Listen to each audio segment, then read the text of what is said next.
Clicked. I'm waiting on the cue. Yo, party people in the place to be. What's good? This is number one Chief Rock and Knicks Universe, your main man, Uncle Freezie. I'm joined by the creator, the director, the executive producer, the writer, the man that is so smooth, he does not require a chaser, Anthony D in the place to be. What's good, boss? Ain't nothing but thank you, Freezy. You always make me laugh when you give me that intro. For real. Good morning, Knicks Universe out there.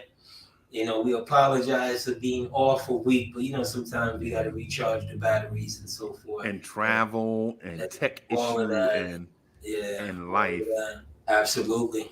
And life is and a lot has happened since the last time we have been on, so we got a lot to cover, a lot to touch on in a short period of time on this journey. Yeah, let's get right to it. Mm-hmm. You gonna get right to it? Yes, indeed. LeBron James make me sick. Is that straight to it enough? Don't get me wrong. He's an all-time great. Yep. Yeah. And he deserves his accolades. He deserves his flowers. Yep. But from who? From who? You see, this last week, every Knick podcast I heard and went on was all of this love outpouring for LeBron.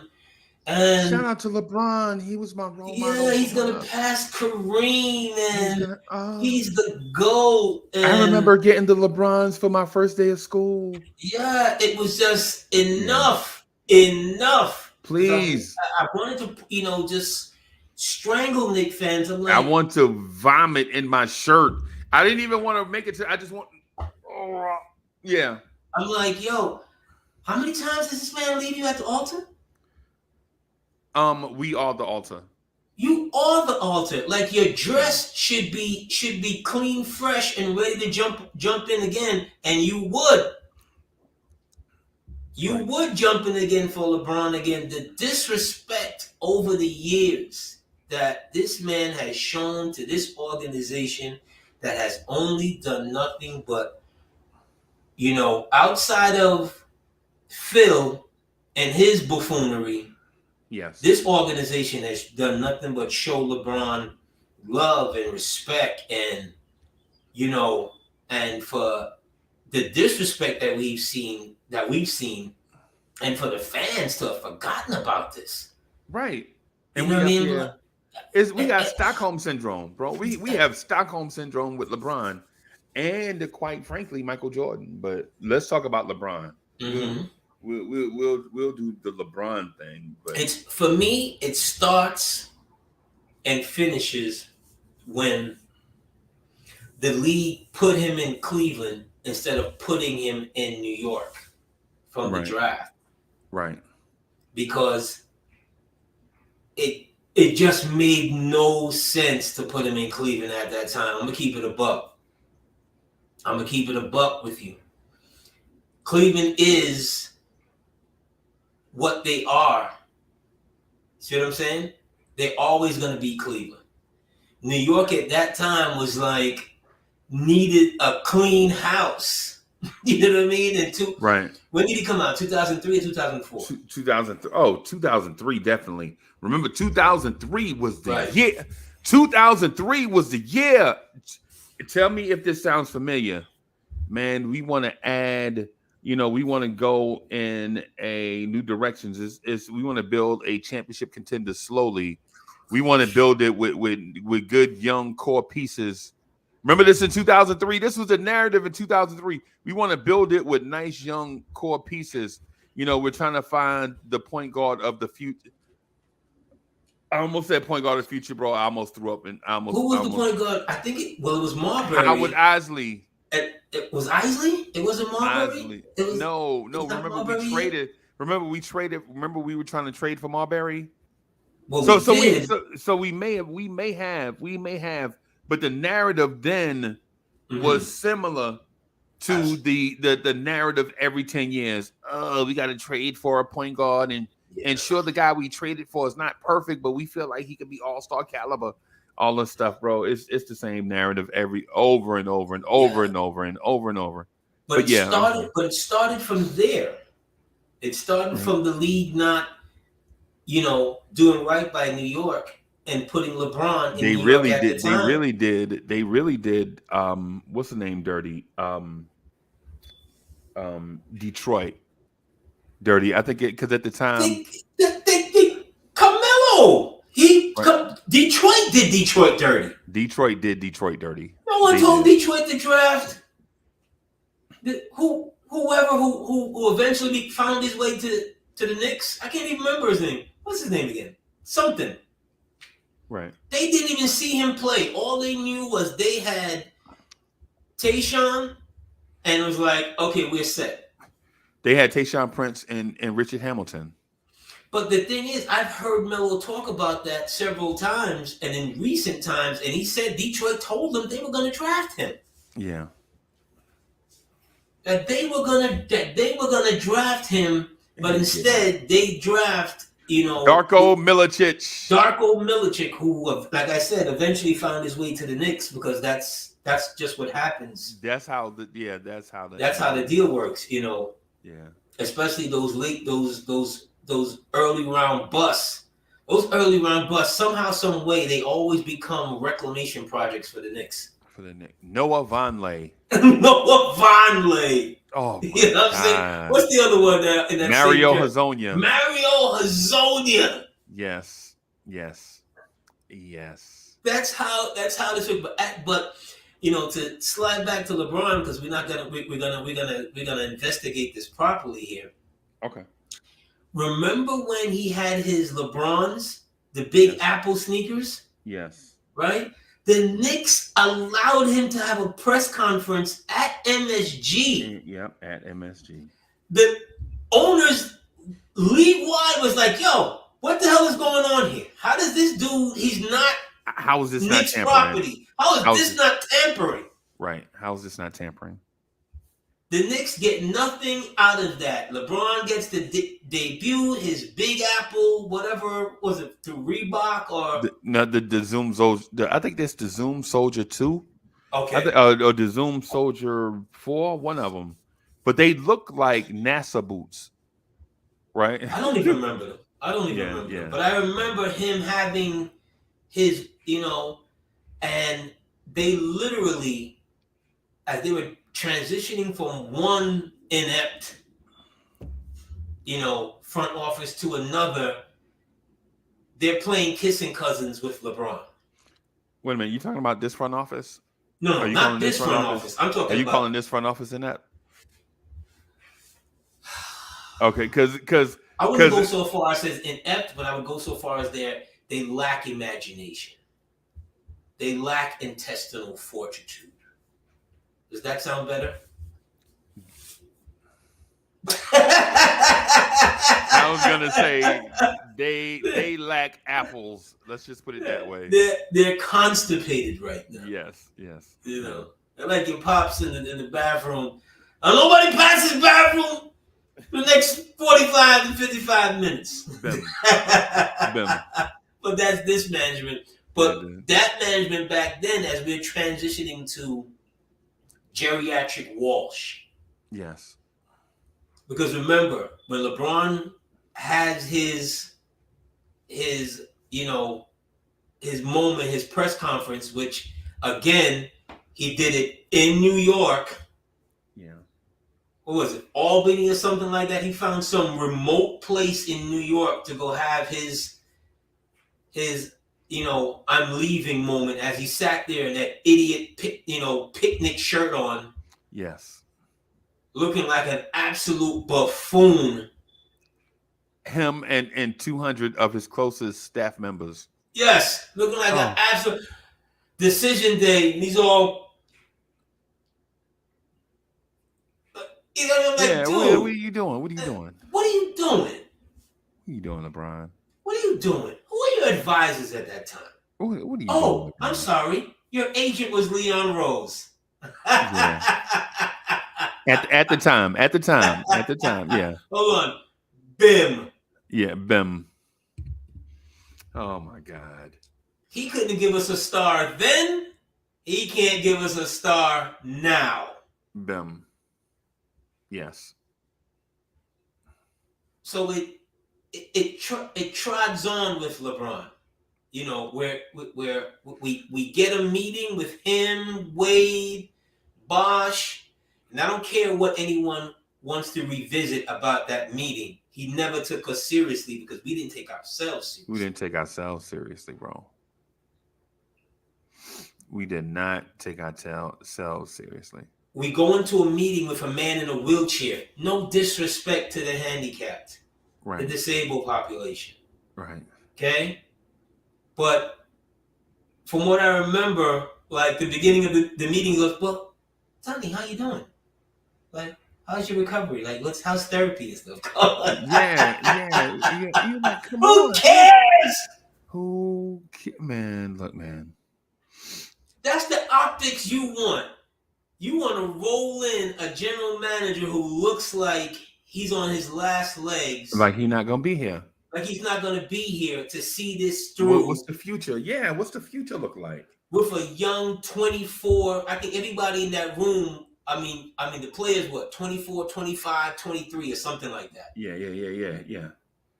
Wade might have been the oldest. Right. And the thing about it is, you don't get none of them. None of them. You don't get none of them, bro. That's like you going into a house with pretty sisters and walking out with none. Can you imagine? Can you imagine you redoing 7 brides for 7 brothers, and 6 out of the brothers don't get no brides, or 7 out of the brothers don't get no brides? No, I cannot imagine. I don't want to imagine that. So, bro, I can't, bro. I don't know. The memories of LeBron for Knicks fans, it should be with disdain. Yeah. Anger. Anguish. Yep. Did you forget that Enes Kanter, who wasn't even a Knicks player at the time, remembered the disrespect that LeBron did with Cleveland or Miami or whoever it was at the time when he decided to play spin the bottle on our court. Yep. And none of the players at the time, except Frank Ntilikina, the only one offended. You know what I mean? The only one offended, to his credit. No one else is offended. Everybody else is happy to watch him. Well, why not Skelly? Mm-hmm. Shit, you should have pulled out the cards and had a damn spades game. Why not? Why not?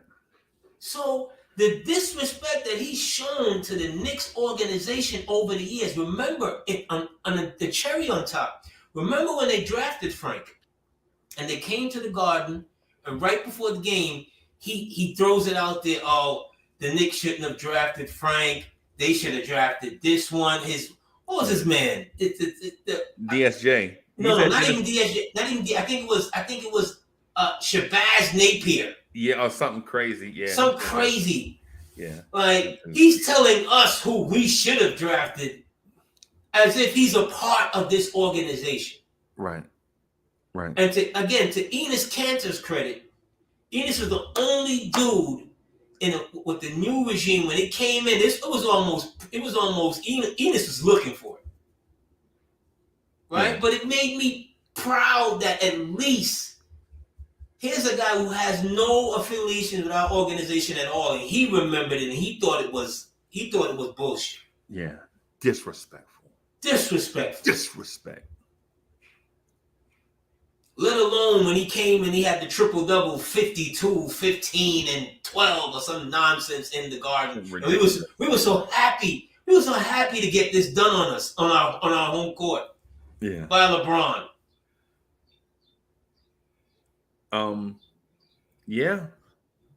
So AD. This love affair with LeBron by Knicks fans. I'm like, look, respect is one thing.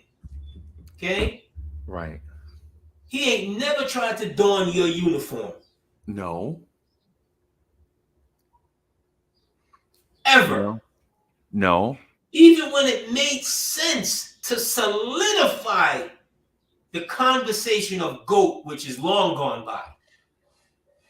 So you don't think he's in the GOAT conversation? Oh, hell no. AD, I think he's in the GOAT conversation. Curry GOAT. A Curry GOAT is delicious, bro. I don't know what Curry GOAT. GOAT meat Curry beef patties. Curry GOAT is delicious. Man, shout out to my ribbies, bro. I mean, Curry GOAT is delicious, bro. Curry chicken, bro. Real curry chicken now, not fake curry chicken. Don't be putting no baked chicken in a box and shaking it up with curry pot. No. I'm talking about cooked through with curry, bro. I'm talking about on that open flame curry. You know what I'm saying? Curry chicken. You know what I'm saying? GOAT conversation? How? I'm gonna say this. How, Freezie? I'm gonna say this, and I think it's gonna sound blasphemous. It probably will be.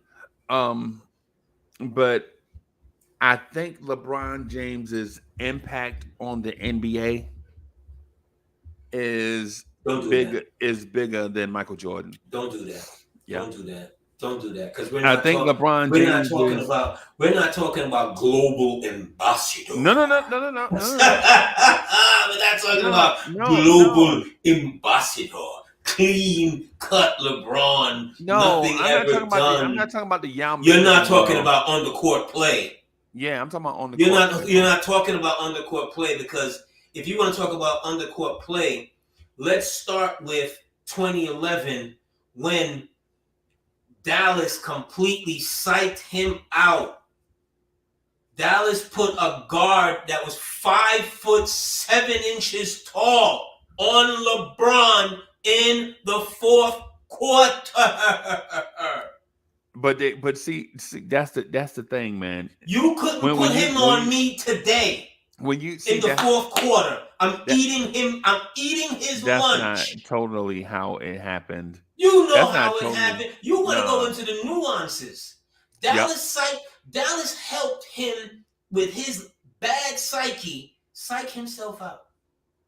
That when he saw 5'7" lunch, right? That's like Earl Campbell breaking the defensive line and seeing me there in front of him. Or Deion. Earl Campbell versus Deion Sanders. Or Deion, and decide that he's going to go sideways. He's not going to go sideways. Right. He's not going to go sideways. He's going to go through your chest. Your mother is going to feel it, whatever she is. Okay? And he's going to step on the top of your helmet as he's going by. Okay? At 6'8", 260, when it's time for you to own the game, he came up small. You can never, I'm not the biggest Michael Jordan fan. You can never attach that to the GOAT in a GOAT conversation. You can't attach that to him. It's nowhere near there. If you try to, his hive would sue you for defamation of character. Nah, man, they ain't gonna go that far. But yeah, I feel where you're going. I feel where you're going. But I'm just gonna say this. I'm at you, King James. I'm just gonna say this. Jordan didn't have competition when he was winning championships.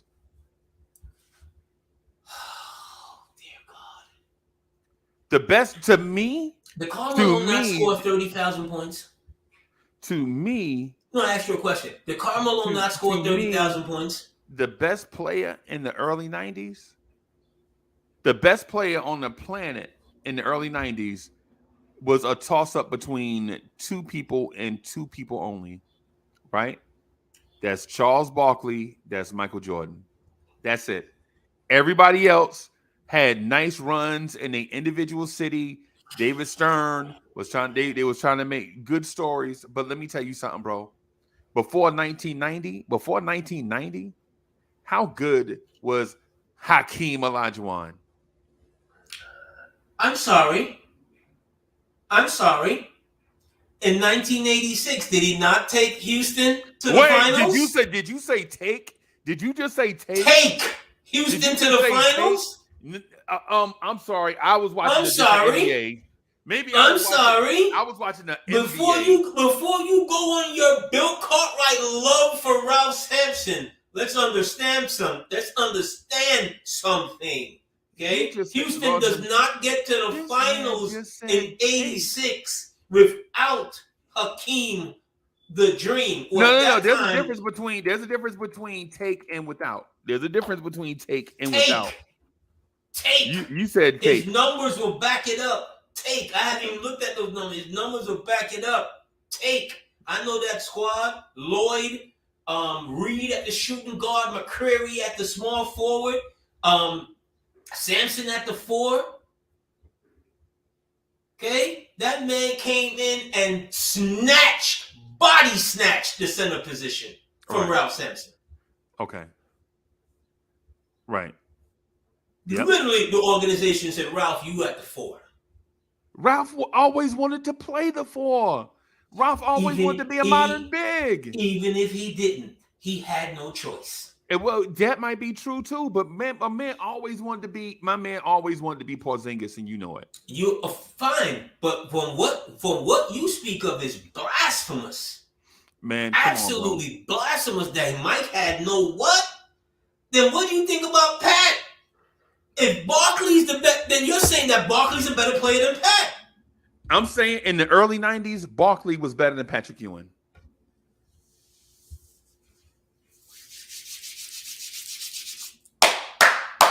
You, sir, are mad. Oh, okay. How many MVPs Pat won in the early 90s? No. How many top 5 MVP finishes does Pat have in the early 90s? Pat has 2. He had in 93, which he should have won. He should have won it in 91. He should have won it. He should have won it in 89. Well, he should have won it in 93. He should have won it in 93. The Knicks were the best. The Knicks were. Hey, guess who won the MVP? Guess who won the MVP in 93, sir? Charles. Okay. But he should have won it. They had a better team and they had a better record than the Suns. It was a popularity thing. Charles could have won it. Charles was everywhere. Remember, Charles could have won it. Charles could have won it in 88, 89, 90, 91, no disrespect 92. to Charles. And I'm not disrespecting Charles. But here's the thing. And Charles had nobody. But here's the thing. Understand this. Understand this. You can say that all you want. Okay? Pat was the tail of the broom in the spectrum when we mocked. I understand that. And listen, I'm not diminishing Pat Ewing. You know I love Pat Ewing. You know I love. Come on, man. It's on videotape. But just said that you take Barkley over Pat. Nope. I said Barkley was a better player than Pat. I said Barkley was a better player. I didn't say I would take Pat. Barkley could not dominate. Here's where you lose it for me. And Barkley could not dominate on the defensive side of the ball. Because why? He's 6'4". So I don't know why we keep saying that. So He's 6'4". You're bigger than you're taller than Charles Barkley. Bro, I'm telling you, I've seen you guys are eye to eye. I seen Charles Barkley like 10 times, bro. We eye to eye. Barkley is a smidge taller than me, and I'm 6'5". Okay, fine. Okay, so that one thing I always wanted to put that to rest. Barkley will tell you himself he's 6'5", bro. So Barkley might be like 6'5" and a half or 6'5" and something. And shoes, I know that man's every bit of 6'7". Is he dominant on the defensive side of the ball? But probably maybe not. Maybe not. What? This is like your third maybe here this morning in less than an hour. This is like your third maybe. But is he dominant on the defensive side of the ball? Maybe not. Maybe not. Maybe not. Because it depends on how you want to measure your defensive dominance. Is it just shot blocking? Is it just guard your man? Is it rebounding? Because if it's rebounding, I'm taking him over Pat Ewing. Fine, but Pat can do it all. Pat can do it. And I'm not diminishing Pat. I'm not diminishing Pat. I'm not diminishing Pat. And cover the perimeter. Right. But what I'm saying is okay, how about you compare Charles Barkley at power forward to what the Knicks had at power forward in any era? There's no comparison. There is no comparison. That's what I'm saying. So comparing Pat 7'1" super athlete before injuries. You put it out there that Barkley was the second best player in the early 90s. In the early 90s. And I disagree. He had to go join forces with Phoenix. No, he didn't have to, bro. You saw that Philly team. Can you name 4 Sixers off their early 90s Sixers team? You can't. So if he didn't have to, right, then did Philly kick him out? No. Okay. He patiently waited for them to build around him, and they didn't. Bro, there's no way you telling me names like Tim Perry, and these are names off the top of my head, bro. I'm trying to remember names like you're not telling me names like Tim Perry, Johnny Dawkins are gonna help Barkley get anywhere, bro. Come on, man. Come on, boss. Okay, so he had to leave Philly in order to get. Should the NBA player be punished because a franchise can't build around him? Because I'm saying this is a trap question because it's punish me with a check. I'm sorry. Because are they playing for free? Because here's the thing: if you say yes, I'm about to open up this can of Knicks stuff. I ain't talking about nothing else. I'm about to talk about Pat Ewing and Carmelo Anthony. If you say that, I'm just saying, because it can't be because it's got to be what's good for the goose is good for the gander. You know what I'm saying? We can't say, well, I'm sorry, he was getting paid, right? And then when we talk about Pat Ewing, we talk about he had no help. He dragged dead bodies to the championship. This isn't the Rucker. Right? You're getting paid out here. Oh, so okay. So everything Pat Ewing accomplished means nothing because he was getting a check.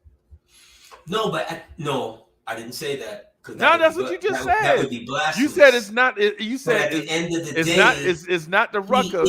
But at the end of the day, he is a professional. Whether the team is building around him or not, he should always go out and to do his best. Mello, you and Bernard King, y'all numbers don't matter because at the end of the day, y'all was getting a check. That's not true. That's what you just said. That's what you just said. You didn't just say it like that. That's what you were alluding to. That's what you're alluding to, right? Because it's not fair. Saying that. It's not fair to say it about Barkley, and then when I apply it to Bernard King, then the narrative changed, bro. Because Bernard King and Charles Barkley were in the same situation. That's fair, right? But can you admit to this? Him going to Phoenix helped his career at that point because he was in a quagmire. Yes. Him going to Phoenix helped him. He had a good Thunder Dan, KJ. You got Ceballos. Both were coming into their own, and Ceballos was a second-year player. Right. They had Richard Dumas, who was probably a better athlete. Right. Remember, he was a better athlete. He was a better athlete than Cedric Ceballos. He just had Richard Dumas was like Richard Dumas really did not maximize his talents. He had Scottie Pippen talent. Yes. With a better J. With a better jumper. With a better J. And he had that alley dog junkyard thing in him where the more you pushed him, the better he got. Yeah, and then he just couldn't keep it together. He just couldn't keep it together. He could have been at worst, he should have been Derek McKee. Or Tayshaun Prince. Which one you prefer, McKee or Prince? Derek McKee. I always thought McKee. Yes. I always thought McKee, he could have been. I always thought McKee had another gear The NBA wasn't ready for that though. I Because don't think he's so. 6'10", he could handle the He can ball. handle the ball, man. I mean, he had a better shot than I think he realized. He could have been more dominant. But he was a defensive-minded guy, though. If he had Yeah, been an offensive-minded guy, he was more defensive-minded than offensive-minded. But you could do. Derek McKee in today's game is dominant. Derek McKee in today's game is dominant. Hey, and for those that don't know the prototype we talking about, the physical prototype, think Giannis, right? Think Giannis type, not scoring. Don't think Giannis scoring, right? No, not take scoring. Take all Giannis scoring out, right? And think about the defense that you see. They used to put Derek McKee on Jordan cards. Yes. Because his wingspan is ridiculous. It was like fighting a kite. Yeah, bro. His shoulders are ridiculous. His wingspan, he could bring up the ball. He could have been in those Knicks Indiana days. Yep. His name is not the name that from the opponent's side that you readily think about. Yep. But because he didn't have that kind of bravado. Right. He was just put on the uniform today. I'm gonna play my hardest. I'm gonna walk off the court when it's done. Bro, I saw Isaiah Thomas ISO him and just absolutely just break him down off the dribble, right? And then after the play, the referee go getting the ball from out of bounds, right? Isaiah, like, did you just swat that out of bounds? Yeah. Isaiah pat him on the thing, and people mad, like, yo. I mean, I saw Isaiah Thomas. I'm talking about like, bip, bip, bip, bip, bip, bip, bip, and Isaiah going to the rim, right? And the referee is in the thing running back out the crowd with the basketball. Isaiah looking up at Derek McKee I just got that. That is Derek McKee, bro. Yeah. You could put him on underrated player of the 90s. Yes. And we need a segment of that. Underrated players of the 90s. Of the 90s. He is one of them. And I'm tired of talking about Mitch Richmond too, bro. Underrated player. Mitch Richmond's not underrated. He in the Hall of Fame. He's not underrated. He's in the Hall of Fame. But here's the thing for me with Mitch. Numbers guy.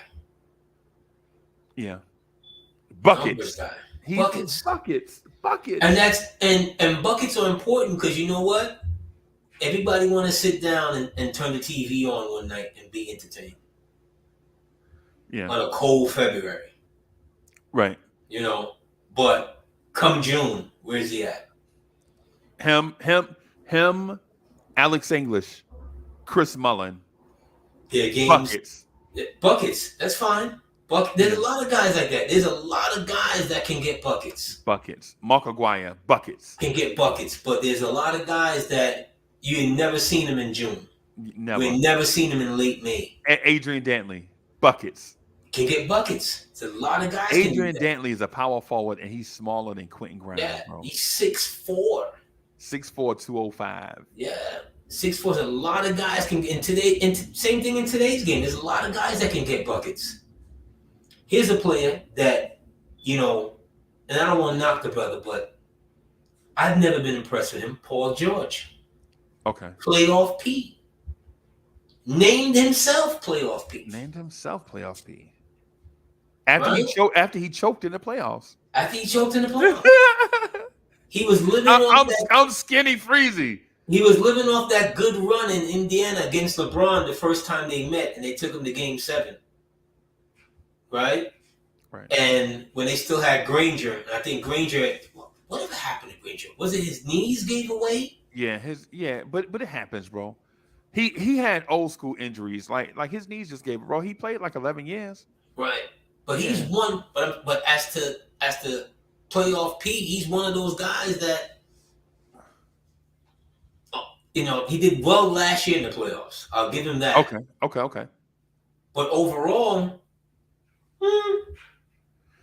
You think OKC, regrets trading him to the Clippers for those picks? Hell no. No. No. And but here's the other thing too though. All these people that we named, like the Paul Pierces, the Mitch Richmonds, all these guys, none of these guys are in my mind better than Barkley, bro. But don't put Paul Pierce and Mitch Richmond in the same conversation. Paul Pierce and Mitch Richmond? No. Don't put Paul Pierce and Mitch No. Richmond. And the difference between, because they both won championships now. But Paul Pierce wasn't a hanger-on to win the championship. Yeah. Mitch was a hanger-on. Now he was a contributor. J.R. Ryder was a hanger-on for the Lakers championship. But right at that time, and I'm glad you touched on J.R. But Paul was the bus driver. Yeah. Did you know he has the highest contested field goal percentage of all time for double and triple teams? Paul Pierce. You would think it's Michael Jordan or Kobe, right? I could believe that because Paul has sneaky athleticism. Yeah. Right? Especially after the first 4 or 5 years. Because early, he wasn't early, he was athletic. He could bang it on you. Yeah, quite easily. Yeah, quite easily. Like Melo, like early Melo. Yeah. Right? Yeah. But I think after the situation in the Boston nightclub and so forth, and after a couple of years later, as he's getting a little older and so forth, his mid-range game became so much more lethal. It didn't matter. I think it was didn't better. matter if you were guarding him. I think it was better than Mike and Kobe's myself. Yeah, because he lived there. He lived there, bro, and lived there, and you knew he wasn't going anywhere else. Yeah, he lived there. And Mike and Kobe could back you out and take you off and do other stuff. Yeah. You knew Paul Pierce was gonna operate in a 10-foot square area, and you couldn't stop it. And you couldn't stop it. You couldn't, because he's a legit 6'8". Yeah. So a legit 6'8", 275. Yeah. So his rise, I joke about Paul Pierce's weight a lot, man. My bad. Yeah, but it didn't. See, the thing is, for Paul, a lot of same thing like Melo.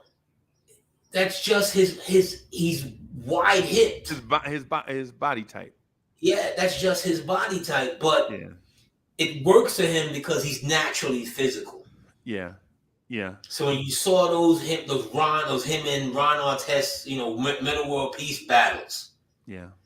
The game within the game. Yeah. You would see him and all of a sudden he's upside down Metal World, and Metal World like, dude, this is not wrestling. What the hell happened? Right. But they're not trading blows, but there's a headbutt in here somewhere. Definitely some elbows. Definitely elbows, but in order for Ron's side of it, in order to get into him, you got to be physical with Paul. And you got to stop him from getting in that 10-foot square area. But you're trying to force him to catch it somewhere else. Yeah, but he likes the physicality. Yes. You know what I'm saying? Who you taking? Paul Pierce or Bernard King? I'm taking Bernard King, and here's why. Right? From 1980 to the time that Bernard King hit the floor, Bernard King, in my mind, was the second best player in the NBA. Period. Nobody. I think it goes Bird, Bernard King, Dr. J, and then everybody else. You see, the thing is, if you rephrase the question, and I get it, they're both small forwards. Who's more dominant in their era? Right. In Bernard's era, since he's a rookie, because he came out, I believe. I can't give him the rookie part. But hold on, I believe his rookie numbers. I believe he's averaging 22 a game out the gate.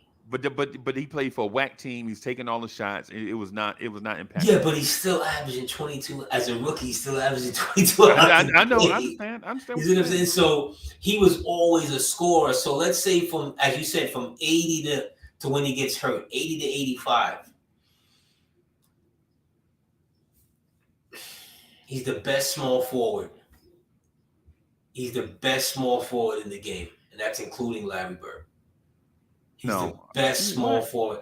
He's the best small forward in the game because night in, night out, those guys that we mentioned, the Docs, the Larry Birds, the Mark Aguirres, the Dominique Wilkins, the Kiki Vandeweghes, the Dantleys, the Pressies, the Marcus Johnsons. I'm just going around. The Alex Englishes, the Dominique Wilkins. They could not defend Bernard. No. They could not. When he was right, and mind you, you're talking about a man that's in his prime is going to substance abuse, alcoholism. Killing him. So from night in to night out, you don't know if you're going to get, hangover Bernard, but it didn't matter. Right. It didn't matter. But he was... And hangover Bernard King was like 25 on poor efficiency. Right, Bernard, you're going to get 35, 40, maybe 40. 50, maybe 50. You know what I'm saying? Yeah. And you can get 40. He could give you 40 at halves. Yes. If he really wanted to. If he really when wanted he's locked in, yes. He's the first guy I saw 3 players guarding him. Yep. Oh, no, that's not me. Okay. I was with you until, but man, George Gervin, bro. George Gervin. Yeah, but I saw 5 dudes. I saw 5 dudes, bro. George Gervin, I saw 5 dudes on one play with their eyes on George Gervin, bro, like trying to cut him off. And I was like, but these dudes wide open. And the defense, like, we don't care. We know Iceman ain't passing no way. You know what I'm saying? But to Paul Pierce, now to the Paul Pierce side, I don't know if he was ever the best player in the league. He was not. But he's in the conversation of the top 5, top 7 ball players in his era. Is he? Yeah. I think he's in the conversation in his era, top 5, top 7 ball players in his era. No, absolutely not, AD. I think so. Absolutely not. Not even close. No. I think so. Can I name 3 players from his era? Yeah. Kobe Bryant. Okay. Allen Iverson. Tim Duncan. Dirk Nowitzki. That's 4, I'm sorry. Okay. Then you could throw Wade. Then you can throw in Wade is wait. So they came 5 years after. I was gonna name. Let me name the guys who start. Okay, that's let me name 2 more guys from his era, right? Tracy McGrady, Vince Carter. I'm taking Paul Pierce over both of them. Easy. Okay, respect. I'm taking Paul Pierce over both of them. Easy. Respect. Okay. But neither one of them had the laser focus like Paul Pierce. No. Paul Pierce, early in his career, if you remember, after they made that Eastern Conference run with Kenny Smith and him and Walker, right? Most of his career, up until they got KG and Allen or whatever, he's not playing with good players. I know. I can name the players. He's playing with Scalabrine. He's playing with Orion Green. Gerald Green, Tony Allen. Yeah. And don't get me wrong, Tony Allen on the championship team is great. But he wasn't great with Paul Pierce. Not with Paul Pierce early. With Paul Pierce, he was just that athlete. He was just an athlete. He wasn't because he can't shoot. So his greatness doesn't come until they get James Posey. Yeah, until they get a whole squad. Then you can see, well, Tony Allen, he fits because he's kind of like Josh Hart, but Hart with a better shooter. That kind of relentless. Yeah, Josh Hart's overrated, bro. Let's not do that. Don't do that, Freezie. Josh Hart, bro. Come on, man. Don't do that. Let's not put lipstick on a pig, bro. Freezie, when you say overrated, what do you expand on that? Because I don't understand you saying that. Expand on it. I think Josh Hart. Okay, I think Josh Hart is a Michael Cooper type player, right? Okay. Michael Cooper. Anybody remember Cooper Loop, number 21 from the Lakers? Cooper Loop. That's what I think Josh Hart is. I'm glad you said that. Right, but let's not get it twisted. This dude is not Byron Scott, and he is definitely not Magic Johnson. Okay. You know what I'm saying? Hold right there, Freezie. I want to build on your point. And I'm going to show you where you're missing the point. Okay? He's like Koopa Loop, right? Right. Koopa Loop in his prime, right? Not old Koopa Loop. Okay. That's where we're going with this, all right? Koopa Loop is prime. Koopa Loop and Magic come in at the same time, and they usher in a new style of play. Era. Yep. Right? A new era. Yep. Right? They might not be friends off the court. Right. But on the court, synergy. Yep. Magic is the best player. Who had the higher IQ in your opinion? Who? Between Koopa Loop and Magic. No one has a high IQ in Magic. Magic is the orchestrator. Bro, I always felt like Magic is the heart. Everybody else is the digits. Offensively, Magic has a higher basketball IQ. Magic is the heart. But you're talking about elite. Defensively, though. No, but I'm talking about in this realm. Okay. Magic is the best player, so you're putting pieces around him that he has synergy with. Right? Okay. Here's the comparison. Does Brunson not have synergy with Josh Hart? Of course he does. Oh, of course. And Randall. And Randall. But the best player on the Knicks is Brunson. It's Randall. But yeah. The Knicks are not building around Randall. The Knicks are building around Randall. Yeah. They're building around Brunson. No, they're just adding. They got his man that he has synergy with. Yeah, they just his man that doesn't need. I'm sorry. Did Brunson play NBA basketball with Josh Hart before yesterday? I'm sorry. Did Josh Hart with Brunson? Josh Hart played seasons with Julius Randle. Josh Hart played like one season with Julius. Will you stop it? Stop it. Yeah, they played together. Yes, I know, but they're not building around Randall, Freezie. Right, but I played high school basketball with Kenny Washington. Yeah, but it just with the Randall to Josh Hart connection, it just so happens you played with him. With the Brunson to Josh Hart connection, this is synergy. This is something that. Did you watch them walk off the court together last night? Oh my God. Brunson was like the little brother. He used to take to the hoops to go shoot. Brunson was like, "Oh my God, Josh, Josh, you're here, buddy." Yeah. Josh, you're here, buddy. It was embarrassing how much he was appreciative that Josh Hart is here. But to Josh Hart, the player, Freezie. You don't want to play like Josh Hart on your team? Yes. Then that's it. Yeah. No. But the thing is, so I think you're missing what I'm saying. I always wanted Josh Hart. I like Josh Hart as a player. Okay. I'm not diminishing what he does on the floor. What I'm saying is sometimes Knicks fans take a little bit and turn it into a lot. You feel me? Like Josh Hart is coming here to be a energetic role player, right? That's what that's what he's going to be, right? Because you're not building your team around Josh Hart. No, you basically brought him in to complement Jalen Brunson. He's a complimentary piece, right? So he's gonna energetic role player. That's what he's gonna be for the Knicks going forward, right, bro? But that's not a knock. AD, I'm not. But listen, that's not the part I'm not knocking at. What I'm saying to you, that's what I'm. Just hear me on this part. Okay. I got a telephone call from a Knicks fan that was like, "Yo, the Celtics better look out, bro, because if this thing is real, then Josh Hart and Brunson, we might be able to knock off the Celtics if everything go right." And you know what I said? Get your ass off my phone. I'm surprised you said that.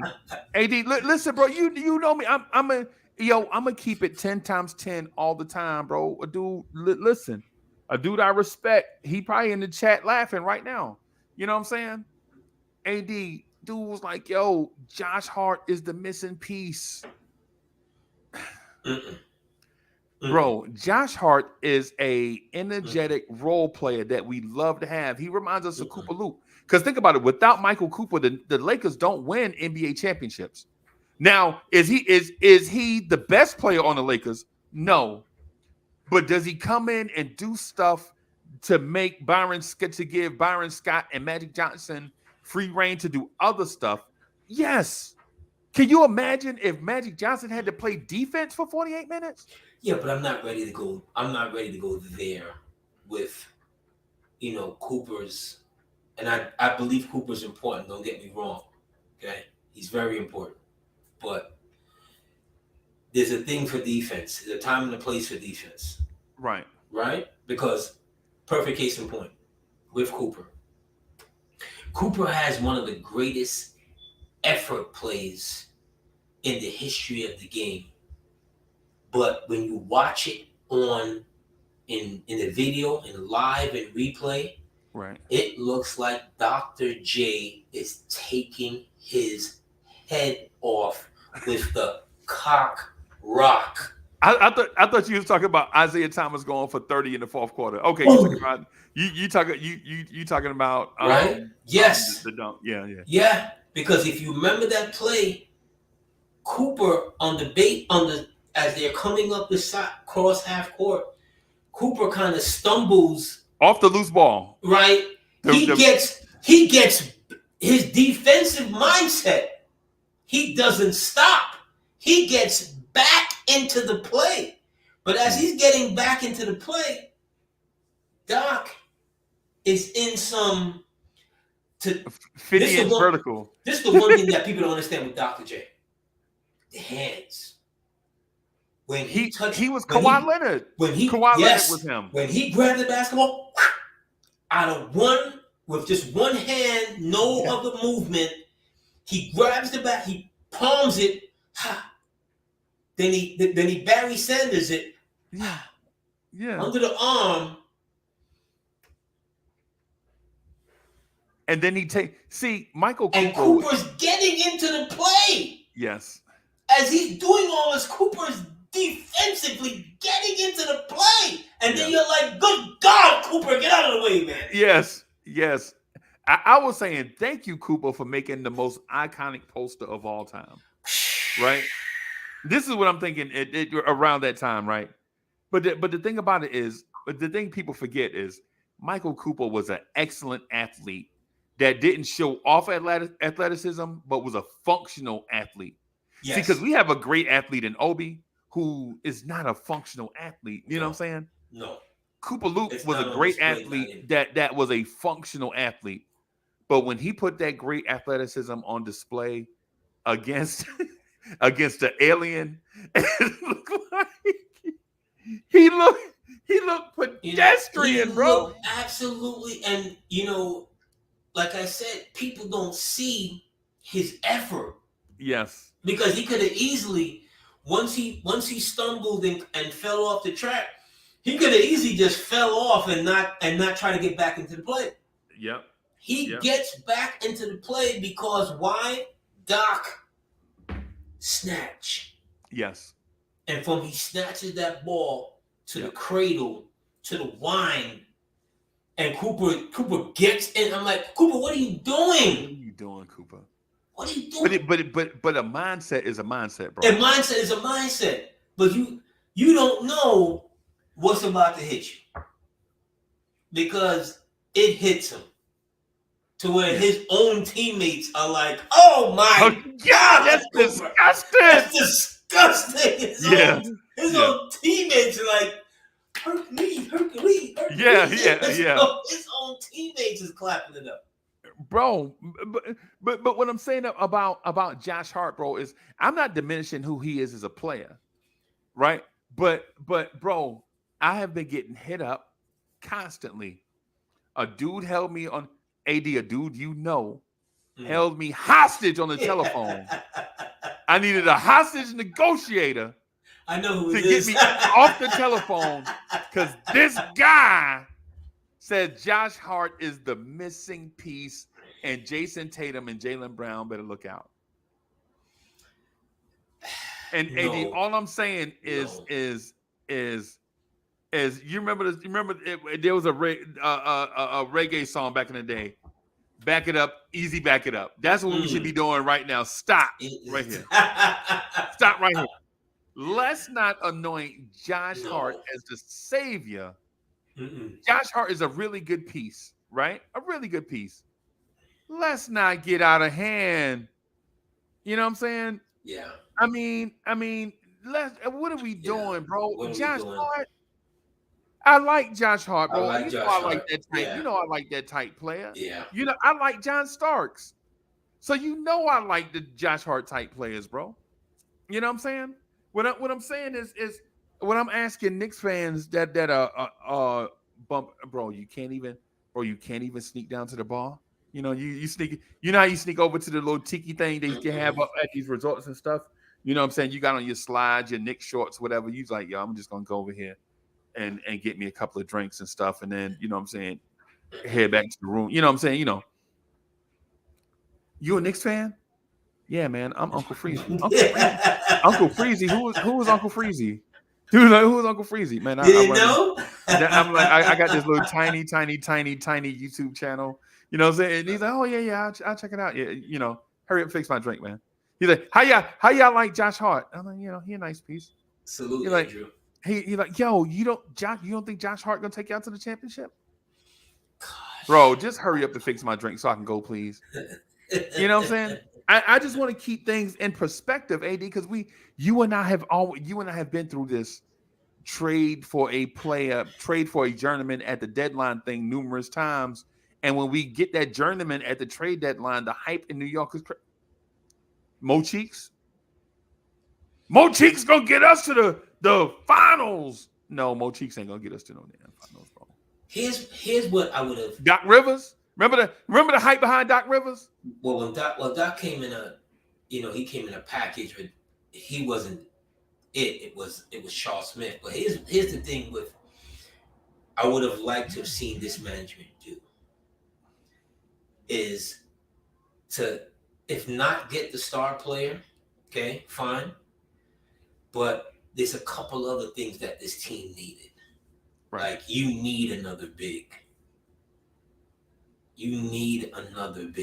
Josh Hart gonna do that. Dude, I'm telling you, AD, regardless what you say, I'm telling you, a dude held me hostage on the phone. I was like, yo, what we should have got somebody to help Obi. He's like, but Josh Hart can play the 4. We need another big. I would have liked to have seen them really gone after Kyle Kuzma. Because he's an upcoming free agent. Josh Hart. So is Josh Hart. Josh Hart gonna terminate his player option. All these things you about to say, bro. I'm telling you, this is what. Yeah, but on the phone. You can't see. That's where Knick fans, where their fandom, puts them in delusional places. Because Josh Hart, as we've already alluded to, is a nice player. We love that kind of player on your team. We love the energy. The 6'4", 6'5" guy getting 8-9 rebounds a night. Yes. And deflections, and steals, and getting the time 3. Right, and high IQ, high character player. No doubt. Yeah, but Jason Tatum and Jaylen Brown better look out, bro. No, but he looks better. And I'm gonna say this. I'll even get off that for a second. I'm gonna say this. Randall, you got a better core than Melo had. Keep it above. You got a better point guard than Patrick Ewing ever had. And that's no disrespect to Derek Harper. Okay? So, you got some pieces. What are you to do with them? If you fail, are we to look at you and say, well... Is Randall comparable to Carmelo, though? Yes. Okay. Yes. Okay. And that's just being fair. Yes. Okay. They're both forwards. They both chose to come here. Right. They both have had the franchise on their backs for good and for bad. And for bad, yes, it's a fair comparison. Carmelo never had Brunson. Carmelo never had a Brunson. If Carmelo had a Brunson, Carmelo would have got to at least an Eastern Conference Finals. Yeah, with the Knicks. Yep. Yeah. With the Knicks, at least an Eastern Conference Finals. And Denver, he had squads though. And then Denver, but with the Knicks, but with the Knicks, no. Right. With the Knicks, he has a 54, game-winning team. So to the Randall correlation, it's only fair that we judge Randall where we left off with Randall, in my estimation. Where we left off with Randall is 3 years ago, Atlanta, or 2 years ago, Atlanta. Wait, but so where I'm lost at? You said Jalen Brunson was the team's best player, and now you're saying that that Randall has a core. It sounds to me like Randall hate. I think Brunson is the best player. Okay. Right? But this is Brunson's team. Not yet. Not totally yet, but I think they're on their way. I definitely think they're on their way there to be the Brunson team. And Randall fits well with Brunson, but here who doesn't fit well with Brunson? RJ Barrett. He don't fit well with either. He don't fit well with Randall nor with Brunson. Not game in, game out. No. Not game in, game out. So if you had to predict who's the next person to kind of to be jettisoned for another play that fits with Brunson, I would bet on RJ. Yeah, what you're saying makes sense in my mind, bro. I'm with you. Because although we may have issues with Randall, how many 6'9" guys is giving you what Randall is giving you? Bro, they don't do that no more. They just don't. They don't do that and no more. If I'm moving him, I'm not moving him for a sack of potatoes. Right. It has to be worth something. Right. Although I don't believe he is, I'm just not gonna move him just to move him. Right. But I would have got, see, me in my thinking, I want to be preemptive. Okay. If I'm watching other teams around me lose pieces, like I'm watching Brooklyn lose pieces, however they rebounded, fine. I'm watching the conference get weaker. Why do I not want to take advantage of that? Before the trading deadline, no one is talking about you as a possible contender. All right. So after the trading deadline, should you not have made more pieces? That's where your friends' excitement comes from, because they made one piece. God forbid they should have brought in another piece. Oh my God, we're going to the finals.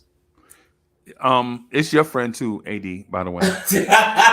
It's somebody you know. It's somebody you know, and when you I know who it is. I promise you, once because I don't want to say, you know how you don't want to spoil people takes. Like with me, I don't like spoiling people takes. Like when somebody have something, I like for them to get credit for what it is that they say. You know, I'm not the person like, yo, Uncle Freezie said. I'm not that guy. I'd rather for that person to say and get there. You know what I'm saying? Mm-hmm. Right. So my thing is, Josh Hart is going to help this team win games, but slow down. For one, they beat the Utah Jazz. Calm down, everybody. A win's a win. A win is a win. A win is a win, right? A win is a win. That Tucker kid was impressive for Utah. Out of the blue. Yeah, that Tucker kid. He was really good. Do you think he could have helped us?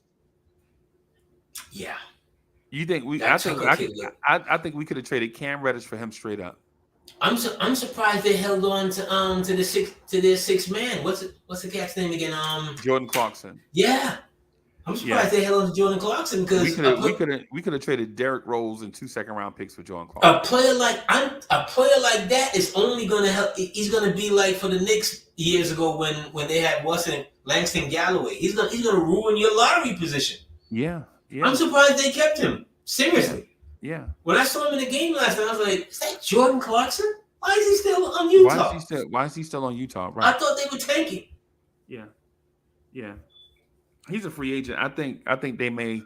I'm thinking teams are going to start buying guys out. He's another player who's a free agent that you couldn't surrender some picks to get Jordan Clarkson over here. Bro, we got Josh Hart. What are you saying? The to dude bolster what you're doing. AD, we got Josh Hart, bro. We gave up a protected first-round pick for Josh Hart and Cam Reddish, bro. This is what we don't. So Josh is going to do everything. According to our guy that sits on panels. I think he can put our guy on Front Street. Yeah. According to our guy that sits on panels with us, we got Jordan Clarkson. And he held me on the phone, bro. Held me. I'm like, bro, you know how you make up excuses to get off the phone. I gotta go. Yo, man, I gotta pee. Hold on. You know what I'm saying? You know, So according to our friend, Josh Hart is the guy that is the glue guy that's gonna bring all these pieces together. Because what he said is Josh Hart is not gonna be a 3-point shooter or a rebounder or a defender or a shot blocker, but what he's gonna do is be that glue guy to allow all the other pieces to come together. Right? And so in theory, I could understand that, right? But here's my thing. What's Quentin Grimes and Miles McBride gonna be doing while Josh Hart is on the floor? Miles McBride is not gonna be doing anything. Right. Quentin Grimes is done. No, he's not done, but he's in this rotation where if you're not playing well, Josh is gonna pick up. Same thing for RJ. If you're not playing well, Josh is gonna pick up. Yep.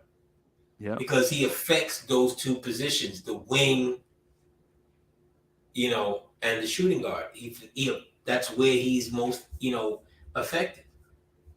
So if you're not playing well, and the coach will have no problem going to, and he's a veteran. The coach will have no problem going to. He likes vets. Bro, last night Quentin Grimes played 22 minutes. That's going to be about his minutes. Last night Quentin Grimes scored 1 point. Okay. If you're not effective, if you're not, if you're not doing other things or effective on what, he's gonna eat in those minutes. But the coach likes Grimes more than McBride. I like McBride. I like McBride, bro. I like McBride. I really do. He's a heady. He's tough. But he was developing too. He was coming along. There's only but so many minutes that you have. And if I'm trying to make the playoffs, and I got Josh Hart here, I'm sorry. He's going to eat your minutes. He's going to take your minutes. Because the two things I know is that, you may get me an occasional 1 or 2 rebounds. He's going to get 8 to 10 rebounds a night. And he's an energy guy. He's an energy guy. He's the glue. He is the connector between Randall and Brunson. Yeah, he's been around the league. Yep. See what I'm saying? He's been around the league. But here's the thing though, AD. If you want my honest opinion, I don't like it. Right? And I'm saying I'm saying I don't like it not because I dislike Josh Hart. I like Hart. I like Josh Hart, right? Mm-hmm. But I dislike the constant changing of direction by the organization, bro. You know what I'm saying? But like, how you gonna play the kids for 53 games you trade all this for a veteran. You trade away a protected first round pick, right? And bringing a veteran to take the minutes from Obi, from Grimes, and from McBride. One guy. You know what, Freezie? I'm not gonna knock them for this for one reason. They're trying to make the playoffs.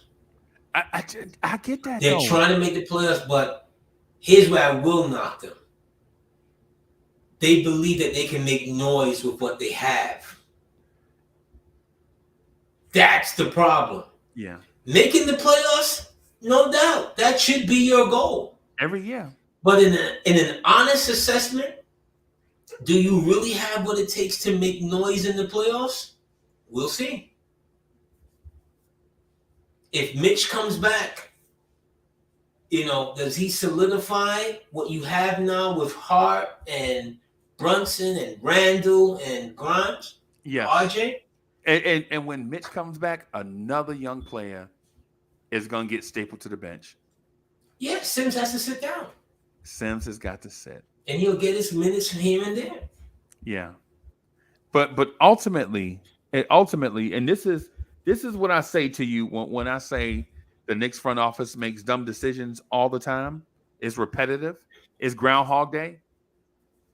I remember, no lie, I remember my uncle coming to me. I was about like 15 years old. I never forget. I was just about to start driving. You know how you're a kid, you trying to get everybody, yo, let me drive you to the store. No, you ain't no. You know what I'm saying? My uncle was like, yo, why the Knicks not trying to get Norm Nixon? And I was like, Norm Nixon? The Knicks can't get Norm Nixon? He showed me the paper, the little articles. The Lakers have Norm Nixon available, shopping him around the league, blah, blah, blah. And because they're trying to get a backcourt, they're trying to get that 3-man rotation that we just mentioned earlier. Mm-hmm. Byron Scott, Cooper Loop, Magic Johnson, the 3-guard rotation, right? And we all like, well, Bernard King need help. And they're like, well, they got, the captain. AD, you remember when we used to call Darryl Walker the captain? We used to call Darryl Walker the captain, bro. What the hell? But anyway, the captain ain't gonna go for that. You ain't gonna take the captain job, bro. We used to call Darryl Walker the captain, bro. Anyway, Walker. We drafted Darryl Walker over Clyde Drexler, right? Yes. I think all Knicks fans, we keep cementing it in their hearts and minds. Bro, can you imagine a backcourt of Michael Ray Richardson and Clyde Drexler? I'll give you a better one. We drafted Kevin Knox over Mikal Bridges. Oh, God. And Frank Ntilikina over Donovan Mitchell. Yeah. And we drafted, and for those that don't remember, we drafted Michael Ray Richardson over Larry Bird, right? Yes. But we did that. But we did that in a smart way that backfired. Because if you drafted Larry Bird, you didn't know if you were going to be able to sign him. Or they did that because they had. I think Boston held his rights. Didn't Boston draft him like the year before and held on to him? No, this is the year. This is the year I'm talking about. They drafted him and he couldn't play to the next year. Right. Okay. But you had to agree to a contract before he put his name back in the draft. Right. You know what I'm saying? Right. So we drafted Michael Ray Richardson. Right? So the thing is, and Golden State drafted probably the best scorer in Golden State history. What's the dude name? The black small forward, the dude around the basket, you couldn't stop him. He played in the late 70s. Not Sleepy Floyd. No, not Sleepy Floyd. Oh my God. He left right before Chris Mullin got there. Yeah. He was like a Mark Aguirre. He was a Mark Aguirre type player. 6'7" dude, touch around the basket. You couldn't. If he ever got on the roll. You're not talking about Barry. No. I'm talking before Rick Barry. I mean, after Rick Barry. After Rick Barry. In between Mullin and him. Oh my God, because they Golden State sucked for so damn long. Oh yeah. Yeah, after remember they got old. Yeah, why is this kid? I'm gonna look his name up, man, because I can't remember it off the top of my head. But he was a scoring machine for a little while. It'll come to me. Got him Purvis Short. Purvis Short, never nervous. Purvis Short, yes. Purvis Short, yeah. Purvis could was play. A scoring machine Purvis for a could little play. while, bro. Yeah, for a little bit, Purvis could play. Yeah, man. From 1983 to 1986, he averaged about 25 a game. Yeah, Purvis could play, but they sucked. I think George Karl might have been coaching them at that time. Right. If memory serves me correct, because Karl was in and out of alcoholism himself. Right. Yeah, I believe Karl was the coach. Karl had been around for a long time. Yeah, Karl had been around. He was like, when he first came around, they were calling him like the wonder kind coach, a wonder kid coach, because he was a young dude. Yeah, you remember because he took everything from Dean Smith. Remember Dean Smith, Roy Williams? Yeah, he's one of those Carolina alums. Yeah, Dean Smith, Roy Williams. Got everything from Dean Smith, Roy Williams, and brought it to the NBA. He brought everything from the four corners offense with Phil Ford. Yeah, he brought everything from that, bro. Took the good parts of it and put it in NBA basketball. Like the ISO scoring out of that. But he was stubborn. Yeah. George is stubborn. Yeah, and George likes, I guess every coach likes their type of player. Right. But he never liked Carmelo. Right. Or he always thought that Melo could be better. And maybe, Melo could have been better, bro. For him in Golden State, maybe he could have been better. But sometimes, Freezie, and this is what I say about coaches, it's your job to figure out what they do well and maximize their talents and put them in the best positions to succeed. Like Jerry Sloan and Karl Malone. Yeah, it's not for you to harp on. You're not going to ask Karl Malone to block shots. He's not a shot blocker. No, he's not. He's not a spring. Karl Malone is a power jumper. He's not a quick leaper. Yeah, you know what I'm saying? So you're not going to ask him to do things that you can get from someplace else. Right, because I remember Jerry Sloan said some of Karl Malone's blocked shots look like steals because they taught him to block the shot at the waist before the other player got it over his head because Karl was not a quick leaper like Randall. And right? He's a scorer. Yeah. So some of those shot block, like when you see Karl Malone swatting down, like he gets a lot of, they look like steals. They're actually him trying to block the shot, but before the guy gets up, so guys are like flailing all over the place, and then next thing you know, you see Utah running the other way. But I just want to say this to you real quick. When you look back at the history of the Utah Jazz, bro, do they have one of the, if you did an all-time Utah Jazz roster, do they rival other organizations in the NBA like the LA Lakers or the Philadelphia 76ers in terms of all-time talent? I'll say this for Utah. At one point, Utah made the playoffs 24 out of 27 years. Yep. Over the last 35 years, I would say Utah has made the playoffs maybe 28 out of 35 years. Yep. So they've been a model of consistency. What Utah has lacked is the third punch to go with their first two. At one point, they had Adrian Dantley, Bernard King, and Darryl Griffith at the same time with Karl Malone coming off the bench. Yeah, but they went. But Karl Malone, none of them were ready though. Yeah, but Karl Malone was drafted in 84, 85. They were going through changes and things of that nature. What I'm saying is, drafted 85. He's 80. He's in the Ewing. Yeah, he's in the Ewing draft. Yeah, Karl Malone's in the Ewing draft. But my point is, when they got it together, like they move out Dantley because Austin Carr was good. He was going to affect Karl Malone. And they had Austin Carr, remember? And they had Austin Carr, but in particular, Dantley was like a ISO low post scorer. Yep. Yeah, he's an anchor, and he's gonna play where Karl needs to play. And they were going to have the synergy with Stockton and Malone. Let me watch that up a little bit. So what happened is the coach before Frank Layden, you remember Frank Layden, right? Fish tie Frank.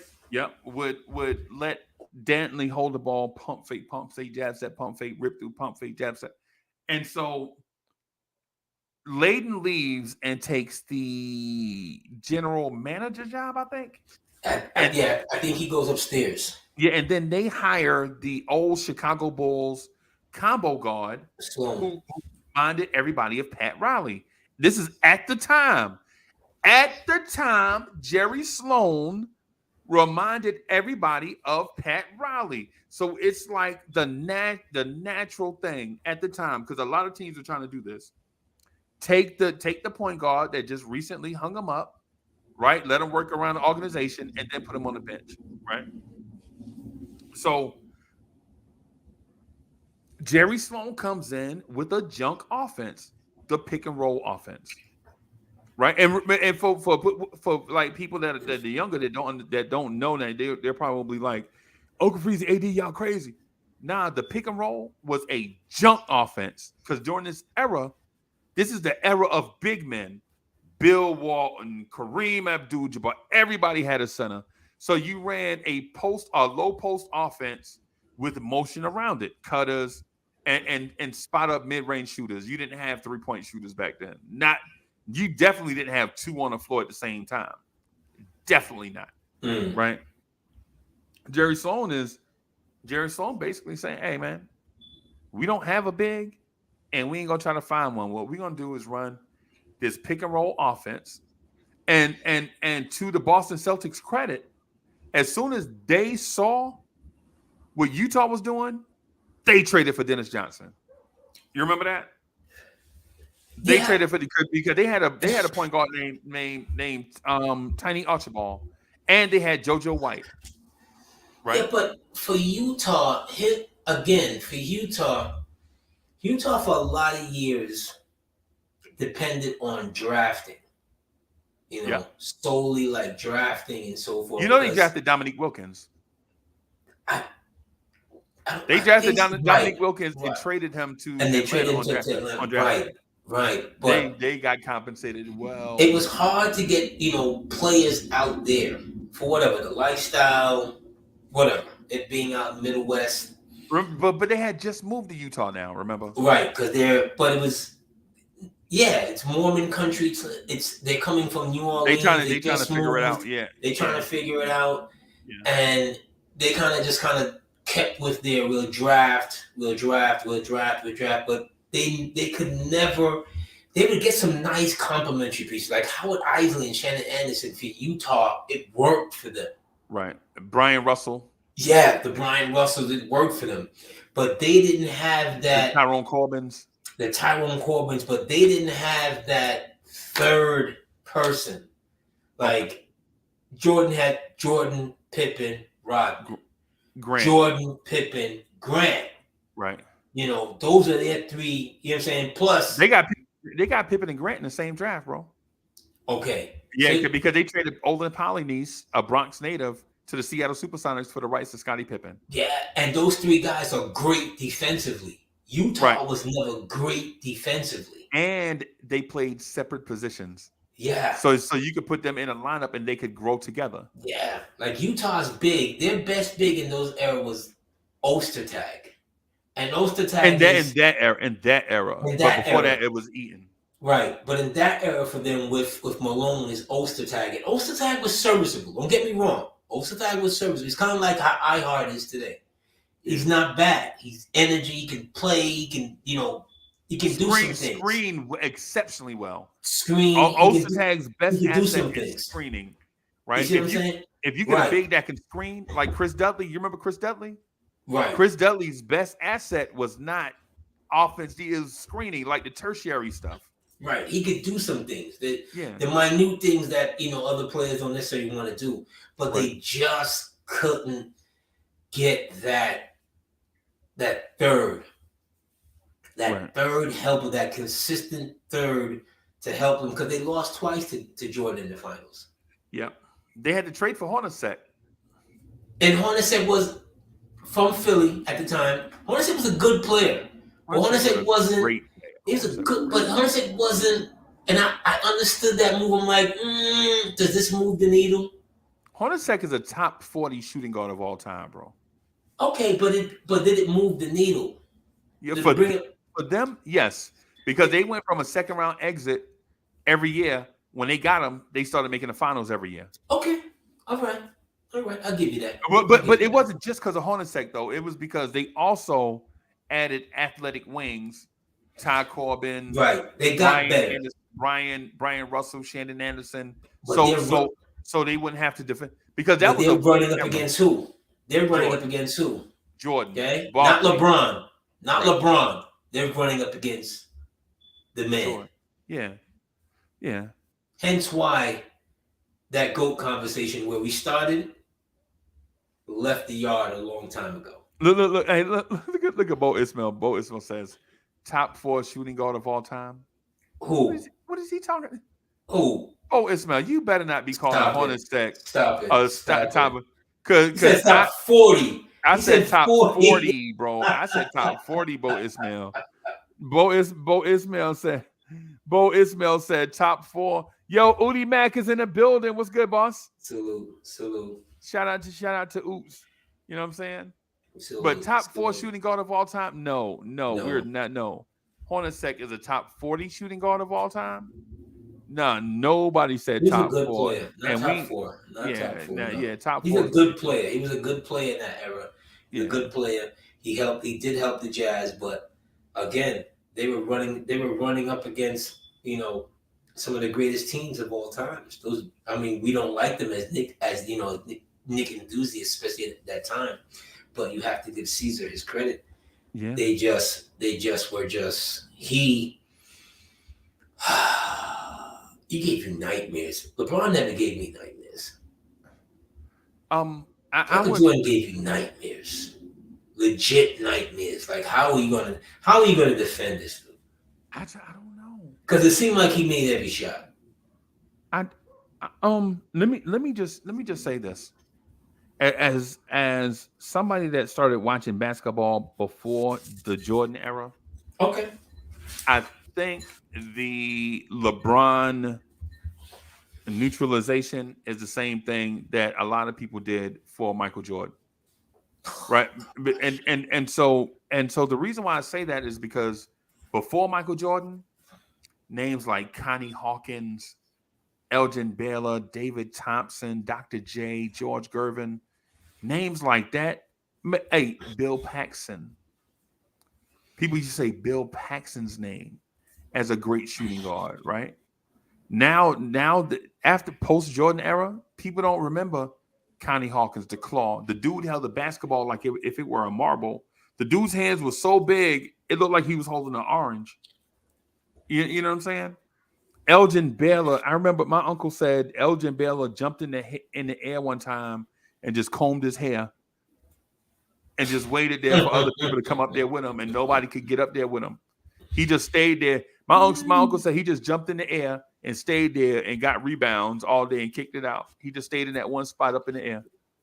You know what I'm saying? And I was like, wait a minute, you saying he had hang time? He was like, he invented hang time. You never knew what hang time was until you saw Elgin Baylor. But here's the thing though, Freezie. Michael has all of the greats before him and during his time. He kind of has all of what they did well. And what they didn't do well was that drive. That killer, I'm just not going to stop playing. I'm going to keep coming at you, especially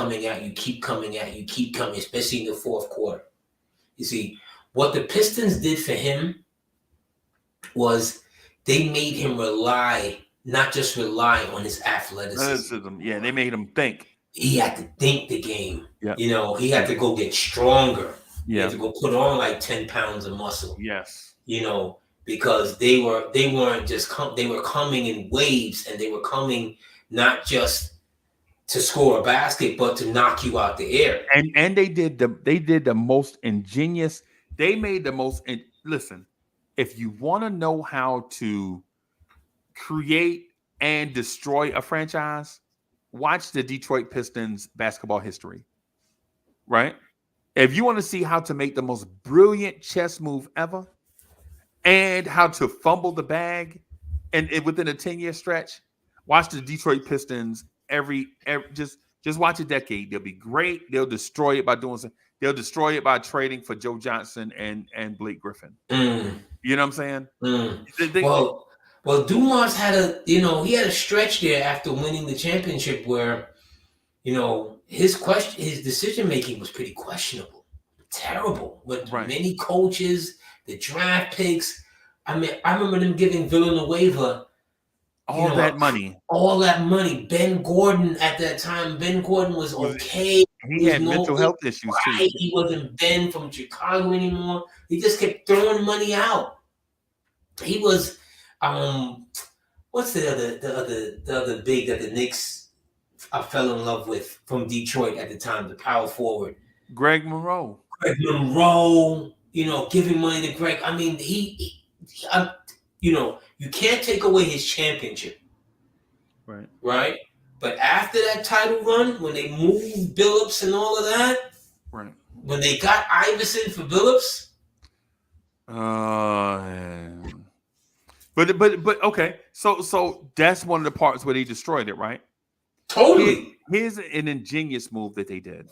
Here's an ingenious move, right? They left Kelly Tripucka unprotected in the expansion lottery, right? And the reason why they did it was not because they didn't like Kelly Tripucka, but they figure if the expansion teams fill up their roster in the expansion draft, when free agency comes, now they can't go pluck cats like Vinnie Johnson from the Milwaukee Bucks. Okay. You know what I'm saying? Well, and they reached their level with Tripucka. I mean, and Tripucka was a good scorer and so forth, an NBA All-Star. Yeah, he was good. He had size 6'7", 6'6", 6'7", could handle. And the Afro perm to go with it. Oh my God, he looked like Joe Piscopo, bro. Yo, dude. I don't know who told white guys. I don't know who told white guys to get this Afro perm shit in the 80s. And Hubie Brown, Harlan Oates, all these dudes. I'm here to tell you. Mike Fratello, my God. It was a bad look for y'all, yo. For real. That Afro perm. Oh, my God. Talking about the blonde Jerry curl? Yes. It looked crazy. Yo, it looked correct. Mike Fratello, like, yo, dude, you look. And all of them had that 80s slim tie. Oh, my God. Hey, but you know what? But look at what the Pistons. But look at what the Pistons did, though. In their greatness, think about this. When they got decisions right, they were right. Yes. But when left to their own devices, they could destroy it. But right? It took some time. For instance, right? The Pistons knew they didn't need more offense in the 86 draft, right? So instead of going and trying to get more offense, like instead of drafting Kenny Scott Walker to play with them, they draft Dennis Rodman and John Sally. Right? But they also drafted William Bedford. Yes, I remember Bedford. You remember they also had Chuck Nevitt. Who was if my memory serves me correctly, he was in that ring of athletes that was using cocaine at the time. Yeah. William Bedford was like, did he ever play a game? He used to be on the bench, like you'd see him like during timeout with the jersey. William. Yeah. During timeout, you see this big shadow get up and walk over to the huddle. Him and Chuck Nevitt. That's William Bedford. Him and Nevitt. That's William Bedford. Yeah.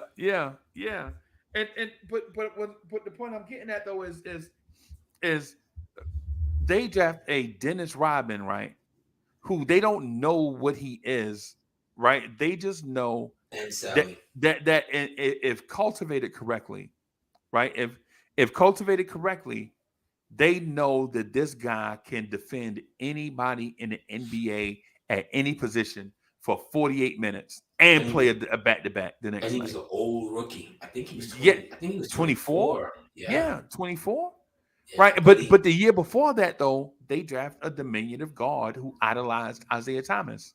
Yeah, but see, that speaks to drafting because Dennis was actually more offensive in college than he just when he came into the NBA, he just found his niche. Because he was a better athlete than the low level competition that Think he played about in this. college. Dennis is 6'6", guard / forward, bench player with the Pistons. Right. Somehow, some way, Dennis becomes 6'8" with San Antonio. Yep. He done grew like 2 inches. Became a power forward. Yep. Like day in, day out, power forward, leading rebounds. And you know what? And you know what Chuck Daly attributed that to? Dennis Rodman not being Giannis. Basically, the Giannis theory. Like the dude in college they were so poor, he just couldn't eat. So he got to the NBA and he could eat and walk by an NBA weight room occasionally. Yeah, but that's a metamorphosis that we don't talk about enough. I know. Like, look at Dennis from his Detroit days as being a guard. Remember the worm. Remember being a worm. 210, the worm. He gets to San Antonio. He's starting powerful. I'm like, when did Dennis grow? Right. When did he, he physically had matured, even to when he got to Chicago.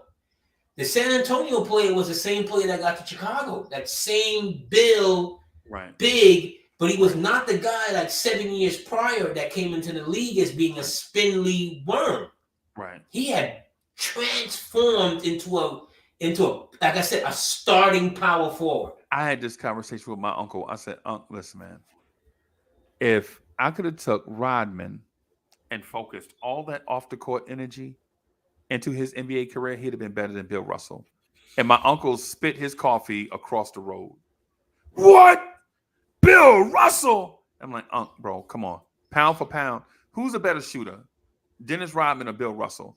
He's like, Bill Russell would be a better shooter because he's next to the rim. Yeah, but Bill Russell was a terrible shooter, and no, he is not a better shooter than Rodman, right? When you look at Bill Russell's career field goal percentage, bro, it's laughable. It's laughable for a big to shoot under 42% during his era.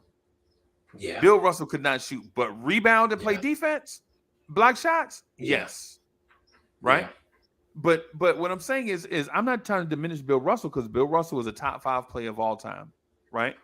What I'm saying is Dennis Rodman, if it wasn't for like off the court stuff, if he could just focus on basketball, bro, now you're talking about like a guy that could probably be the dude averaged 15 rebounds a game for his career? I'm not sure it's 15, but I mean in his peak, he's somewhere between 15 and 18 or 15 and 19 rebounds a night.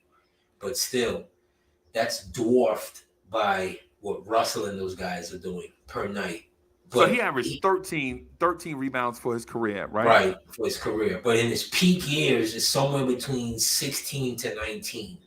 Yeah, but there's a stretch of about 7 years where he averaged somewhere between 15 and 19. Yeah. In his peak, which is that's a long peak. That's a 7-year peak. He was, like I said, he became a power forward. Yeah. Starting minutes. You can see it in the numbers. Once he's a starter, from there. But Freezie, I have to go.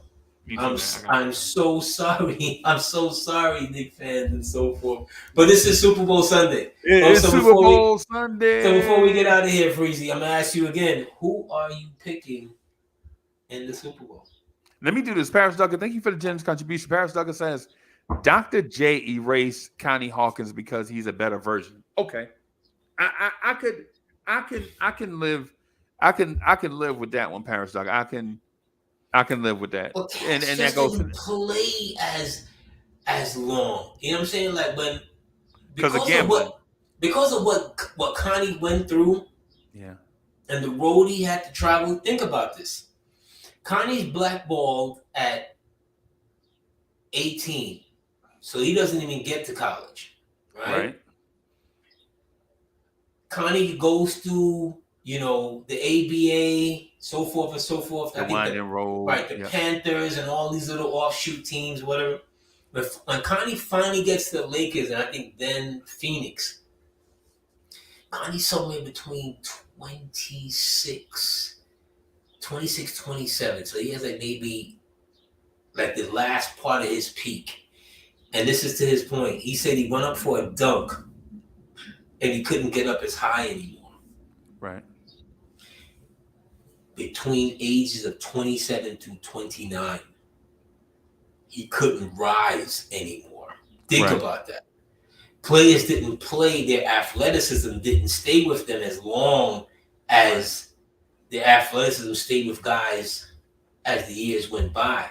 Yeah, because the workouts are different. Yeah, so that's why Doc can kind of eclipse him because, and even Doc, by the time Doc is what? 30? His athleticism is not what it is. It's his half is what it used to be, but think about it. He already played. He played 9 years already in the AB, or by the time he turned 30. Yeah, he already played them years. So, well, Freezie, thank you very much once again. Salute to Knick Nation that joined us for another Sunday. Again, we do apologize for taking the time off, but things happen and so forth. Enjoy your Super Bowl Sunday. Enjoy it safely. If you have to drink, which so many of you will, do not drive. Get that Uber.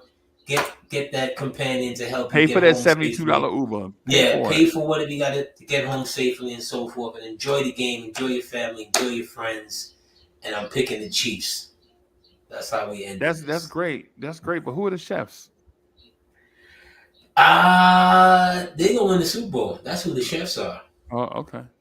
Okay. Right. I can't go with Philly. I mean, I just can't. I can't. My two brothers are in the Super Bowl for the first time and so forth. But I'm picking Mahomes. I'm picking Mahomes and the Chiefs. All right. Well, if you hit us with our catchphrase, we can get out of here. I can hit the button. Look for me in the whirlwind, Garvey. Bim. All right, y'all. Peace.